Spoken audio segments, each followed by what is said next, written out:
Hello, and I am Anthony Kachatourian. Thank you so much for joining us again.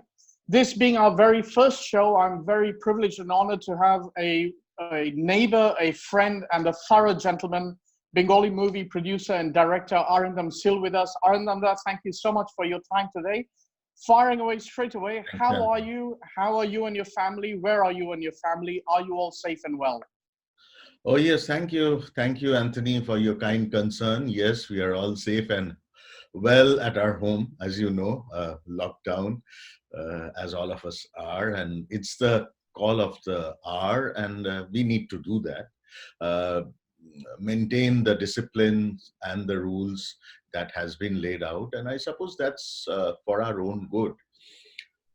Anthony, to take this forward, I very genuinely feel that we human beings have this tremendous thing about adaptability in all situations.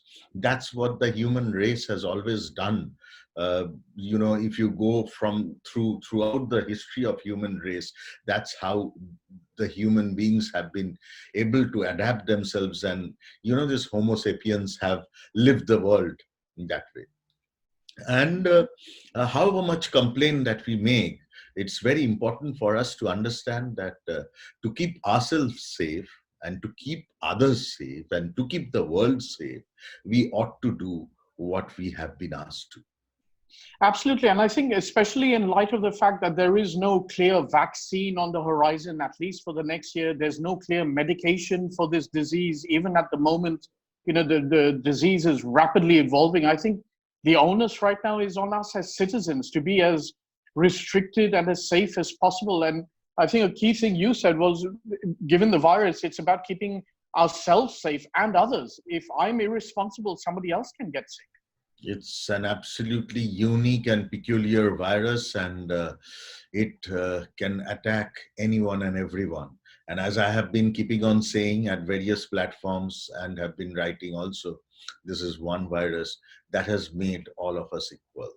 Everybody across the globe. There's no celebrities, there's no VIPs, there's everybody one all the same, and the virus actually doesn't have any differentiation in whom to attack. So absolutely, this is one learning, Anthony, that the world has come down to, is that at the end of the day we are actually one and all.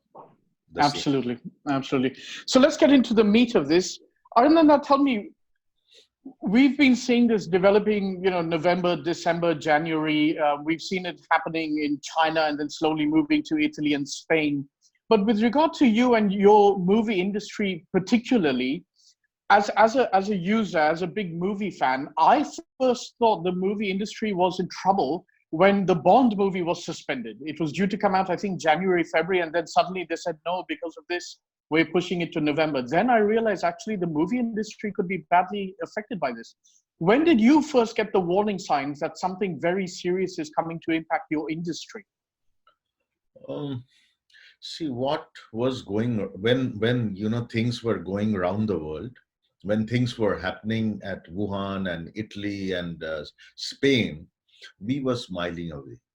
Correct. We were not serious enough. The basic thing about a problem is, until and unless it comes and hits you, you are never aware of what it is, what its dimension would be like. That's the irony. So but then when this was going on, we could feel that it was approaching us. India would be affected, and life would be the same all over and across the world. It was during that time we started having this fear about our own industry. Of course, every other industry, every other works of life has been affected. But as far as our own industry is concerned, yes, we were having this fear. From that time onwards, we started garnering funds. One of the basic problems of our industry is that it constitutes a huge percentage of daily wage earners, people who earn by the day. And, these people are absolutely, they're without work and they're without any earnings. So from that time onwards, we were trying to create a fund base. uh, the Indian movie industry, as much as we from the regional industry in Bengal, we have been trying to do our part of creating a fund base for this daily wage earners. That is one part. But the biggest blow is shooting getting stalled, Yeah. and also releases getting stalled, Right. which, so there's a ripple effect of the whole thing. Uh, as far as where we stand now, Anthony, let me tell you, our Bengal film industry is heading towards a loss of about 200 to 300 crores over this 2 3 months. Yes, the Indian film industry, the loss would run in thousands of crores, and not just that, uh, the effect would be far and reaching, because cinemas won't be released. You will understand and appreciate the fact that even if the halls are open, even if the lockdown ends, would you go over to watch a film in a cinema hall? It would take some time, and that mental block, uh, to remove that mental block, to go and sit in a cinema hall once again. So all those places where there would be public congregation, like cinema halls, malls, restaurants, airlines, all these places are getting affected, and cinema industry is definitely getting affected. I have been speaking to my friends and counterparts in Mumbai, and they are talking about an all India, pan India, normalcy of theaters, nothing before Durga Puja, Diwali, which is Wow. September, October, and that's really bad. The kind of money which is being lost out is incredible. But we have to sustain. There's nothing else we can do. Absolutely, and I'll come to that and just explore that a little bit more with you. So, where are the industry people right now? What are you doing right now? You're locked at home. What can you do? Are you working on scripts? Are you writing scripts? Are you planning? What are your colleagues doing right now whilst you're locked down and you can't do anything else Uh, for apart from joining people like me for evening walks? Yes, I do join you for the evening walks. That's when, after a whole day of working on my scripts, suppose. Yes, right now, what I am actually doing, I suppose many others are doing all the same thing, is that we are working on our scripts, our next projects, our stories. We're developing them. Anthony, I slated to work on my first Hindi feature film, and uh, I'm working on that script, as well as a couple of other scripts. Actually, I had one of my films, poems, singing, doing all sorts of things. But I don't like to be in that category of, uh, you know, lifting, uploading videos of mine on the social network of how I'm doing my household work, कितना झाड़ू पोछा कर रहा हूँ मैं, and बहुत all. तकलीफ हो रहा है. तकलीफ सभी को हो रहा है, and Anthony, we need to understand that we are not nothing special. Correct. Each and every human being at this stage is under a certain kind of pressure, and we are doing it. अगर झाड़ू पोछा कर रहे हैं तो कर रहे हैं, it's absolutely normal. हमारा घर है, मैं कर रहा हूँ, तो उसमें प्रॉब्लम क्या है? Anyway, other than that, Anthony, I myself, I got together to do a short film, which was conceptualized by the Honorable CM of West Bengal, and it was an awareness creation on coronavirus, which starred all the A-listers of the West Bengal film industry, and it has been going around. It became quite a viral thing. So the idea was to raise certain funds for our technicians, our daily wage earners, and to create this coronavirus awareness. All of us, we were at our home. Nobody moved from our home, and we shot this film. We edited it, and the whole thing. It's been about a 13-minute film, and we did it that way. Also, I did another short film for Kolkata Police under lockdown. I had my team of two members and three of us in a car, properly sanitized, taking all measures. We went around with police protection to the various places of Kolkata, and we've shot this film. And that also has been, it's been a very heart-rendering film. So, And for us but Kolkata lovers, you gave us some wonderful visuals of our city. I mean, it seems a little ghostly, but the it was visuals so. were astonishing. I have gone out for night walks of Kolkata with you, that empty Kolkata. But Correct. Yeah. this empty Kolkata is totally different, something that we have never ever seen in our lives. And it's And a very, little bit sad. it's sad, it's eerie, but at the same time, that's where I'm constantly saying is a tremendous dichotomy of all the bad that we human beings have done to the world, to nature.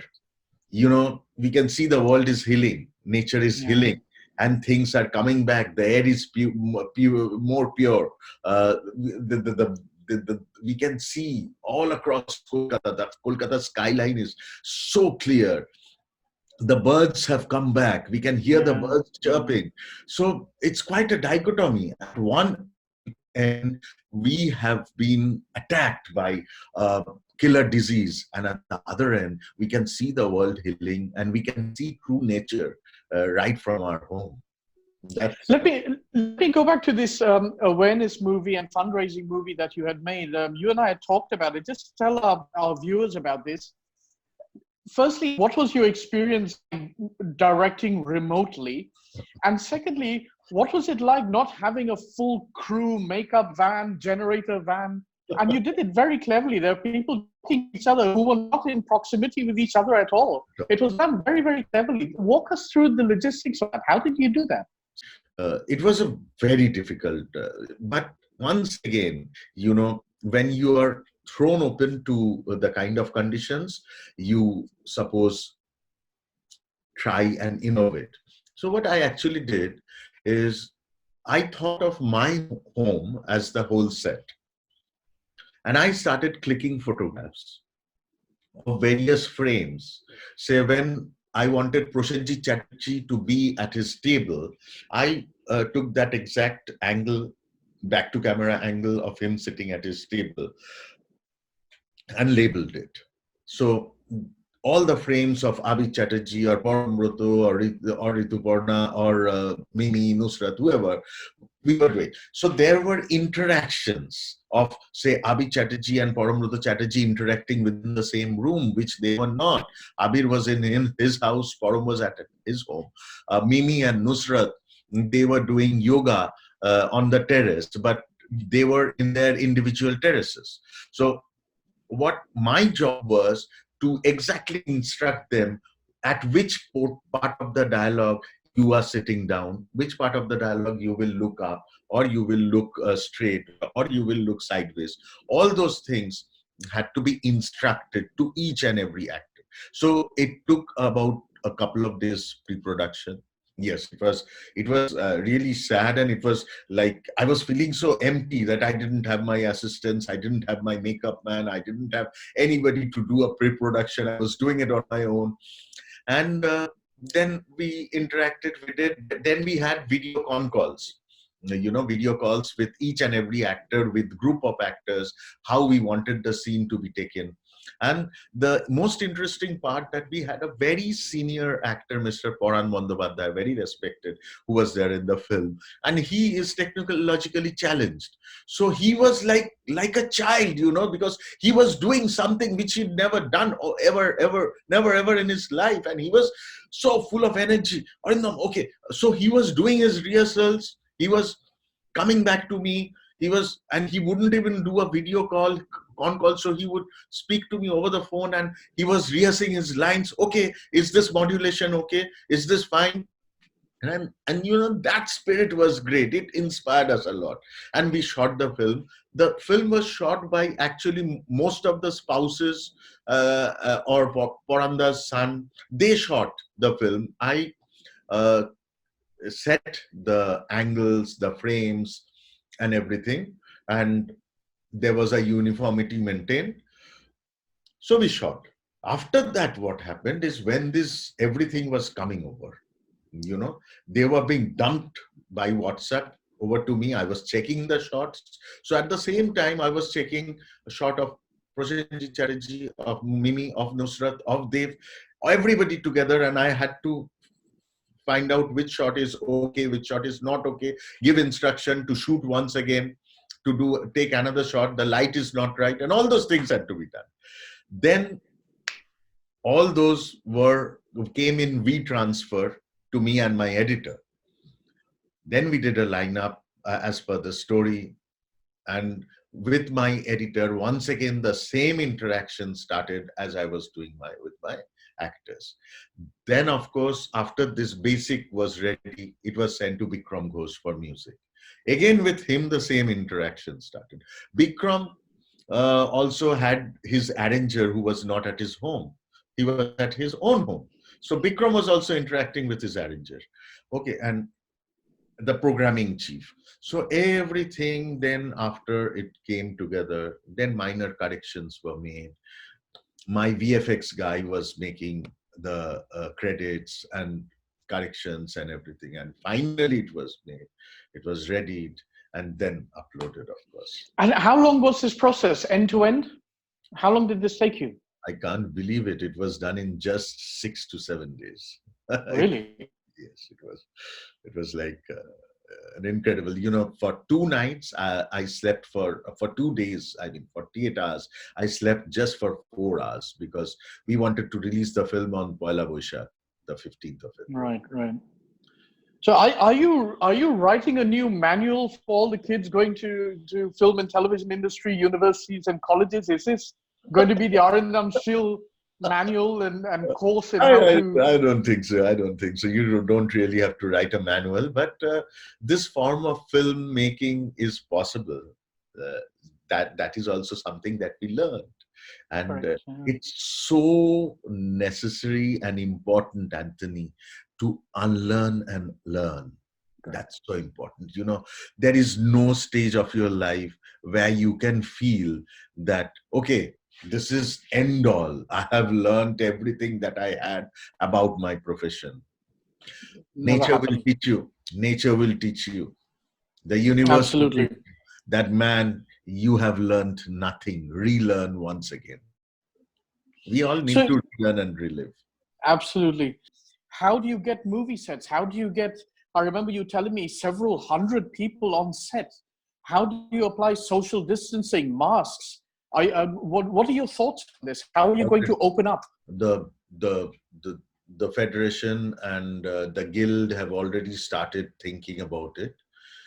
You see, Denmark and Sweden have already opened up their film industry under certain very specific rules.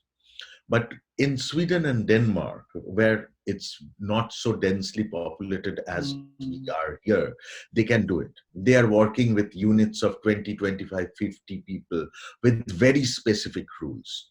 Here, it is so very difficult. So therefore, we don't at all see ourselves at this point to go into regular shoot before July, mid-July end or August. And that's not possible. And even if we start, there would be proper rules and regulations that have to be done up. And we have to maintain by the team. That's for sure. Once this happens, this lockdown lifts, just going back to something you were saying earlier, give me 2 points of view. Firstly, as somebody in the industry, what do you think the cinemas are going to do? Are we going to have, half capacity or 1/3 capacity halls? How are they going to implement social distancing? How do we put on a mask and enjoy our popcorn and our cold drinks? And then from the user side, there will be people who'll say, hey, my local cinema hall is open, but I am not going. I don't care. They've sanitized. They're telling everybody to wear masks. I am not taking that risk. How do these two challenges, how will they be met? That is the biggest challenge. That is the biggest challenge. That fear factor which would be there at the back of our mind. Life is not going to be as normal as it was as soon as lockdown is taken up. It will take some time. And on one hand, it might be good that the pollution won't be back. Okay, the horns. See, the city is so silent. Yeah, yeah, So yeah. you don't feel like you are living in India. You Mm, feel like living in some other parts of the world. There is not a single horn. That mm, is one good part of it. But coming to the practicality of the situation, yes, the fear factor would be there. People will not so easily visit the hall, the cinema halls. So that is why we are saying not until September, October, it will not be normal. And even if you are talking about uh, a one-third capacity, maximum capacity, see the practical problem. When a film is released, the films that have already been pending release, they will be released. They have been done with certain budget. And most cinema nowadays, uh, the maximum amount of revenue is earned within the first 2 weeks. okay. You would understand that for cinema, no, it's not like before. There are very few films which would run 50 days, 100 days nowadays. It doesn't. So the cinema business happens within the first 2 weeks. Now, if you're running in one-third capacity, then the producer is definitely going to have a huge, huge loss. So this is a catch-22 situation, Anthony. None of us know how we are going to get out of it. It's just by trial and error, and what is best for ourselves and the society, we will have to keep on doing it. And we'll have to see how much we sustain, how much we sustain. One of the major uh, channels in America, they have become bankrupt. It's the same thing out here, because the loss of revenue, there are no advertisements coming in. There's incredible amount of loss that these channels are incurring every day. There's been cost cut, and cost cut to the extent of 50% almost, which is extremely sad. On the contrary, I would say there is another platform which is gaining importance, and that's the OTT platform. Right. And the OTT platform has been gaining. See, for all For those situations, who don't know, just explain what you mean by OTT. the OTT platform means I'm wanting to say is what we see on our on the virtual world as Netflix, Amazon, and all these platforms where we are watching series, cinema, and all those things. Uh, so that So has are they going to gain from this shutdown of cinemas? Is this going to be their gain? they are going to gain. Somebody's loss is definitely always somebody's gain, somebody else's gain.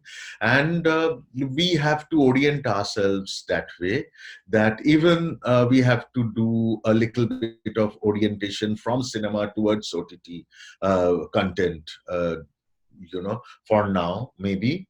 And you see, Netflix has over the last 3 months have crossed has almost doubled up its subscription, crossed its yearly target. All of these platforms who are bringing in good content are doing extremely well. So, and they have a lot of demand, of course, and for content creation. So uh, for the time being, I would say cinema is going to take a seat, and OTT driven content creation is going to take advantage. Just coming towards the end, as your industry begins to open up, the cinemas, the online, the OTT platforms, and so forth, what would be your asks, your want of the government? How can the government help these wheels to turn a little bit? What would be your request to them? Okay, before that, I'll just want to say something. This is the hour when we are fighting against a deadly virus, and a deadly virus which has been created by ourselves. So mankind is fighting against mankind to to to to kind of exist. This Correct. is the time of existence, and with my folded hands, I would like to uh, make this prayer to all the governments. that this is not the time for politics. This is not the time to fight in the name of religion. This is not the time to fight in the name of anything, but this is the time to get together for the name of mankind and work together. So I am extremely sad to see the kind of rift which our central and state governments are always having, even at this hour. And this is not the time. This is the time when all of us should get together and work together for each and every industry, how we can help. Yes, for the cinema industry, certain kind of benefits may be provided in terms of GST relaxation, in terms of taxation, entertainment tax relaxation. That would help a lot when the cinema halls open, and that would help a lot for the, because keeping the cinema halls closed for, and not just multiplex owners, the single screen owners, you just don't have any idea, Anthony, how many single screen would get closed after this. They will not reopen because of the huge amount of loss they have incurred. So I would request, and I would expect the government would, allow certain benefits to our industry, of course. As somebody well known in the industry, what would your advice be both to the industry and to the moviegoers with regard to exercising a degree of restraint? Don't rush into the cinema when they open up. What would you advise people to do, both on the industry side and the user side? However much my heart says that as soon as the cinema halls open, please go and flock to, and give us some revenue. But at the same time, I know that the practicality is wait and watch, see how things are dying down, check out whether you are safe and the area around you are safe. Red zone areas have to become green zone areas before we go out on the streets once again. And just to end on a happy note, from the creator, Bomkesh and Mithun Mashi, that did very, very well out there, give us some hope. What mischief is Arindam Sil up to? What can we look forward to either on an OTT or the cinema? Give us a clue. What are you working on? What can we look forward to? I'm working on my Hindi project is a thriller with one of the superstars of India who's going to work in it, and I cannot talk about it any further. Okay. But ideally, release date, when could we roughly? It should be by the end of this year. Yes. Okay. Yeah, and for your Bengali fans. And of course, I mean, yes, there was this thriller which was already lined up, a very special thriller, which we had co-written with Orijit Biswas. He's the master storyteller, writer, who got all the awards this year for writing Andhadhun. So he'd been co-writing with me, and we've got a couple of projects lined up. And there's one particular project which we wanted to do with Prosenjit Chatterjee for quite some time. And that whole film, we were planning to shoot somewhere in a European country. And that is also a thriller, a revenge story with a twist. So all these are lined up. We have Maya Kumari, which is my first musical film, a Bengali musical with 12 songs, and it talks about the yesteryears and today of Bangla cinema. It's my tribute to 100 years of Bangla cinema. This film is slated to be released during the pujas, fingers crossed. It was supposed to release during the summers. So because of this, we've shifted it to Durga Puja. So let's hope we will come back again to my dear audience and we can present them a good film with Maya Kumari to start with. And will we see the return of Mithun Mashi? Of course, of course. Mithun Mashi has taken a rain check because she's pregnant right now and she's expecting, and that's a very happy story. And we all wish her well, Koel. Absolutely, yeah. And we wish her she gets a lovely, lovely child. Uh, and and of course, we will start shooting Mithun Mashi after the Pujo. Definitely, and we are shooting Mithun Mashi at Kerala. That's where Okay. COVID started in India, and the script would have COVID. Let me give out a secret. Okay. Okay. So you're incorporating this into your storyline. Yes, that's true. Wonderful, wonderful. Arindam Sil, Arindam Das, I know you. Thank you ever so much for your Thank you. time today. Thank Ladies and gentlemen, the wonderful Arindam Sil. We will be back soon this week itself with Dr. Devkishore Gupta, who will be talking to us about safety measures at home, what to do if you need to get to a hospital, and other public measures. But for now, Arindam Sil, I'll leave the last sentence to you. What would you like to say to people out there whilst they're locked down? Last words, Arindam Sil. Thank you ever so much. Thank you, Anthony. And I am an extreme optimist, and I always feel that the power of positive energy always wins. And only thing that I would want to say is keep your spirit high, be true to your heart, and lend out a helping hand to everyone who needs help. And let us rebuild and relive the world together. Thank you so much. Thank you, sir.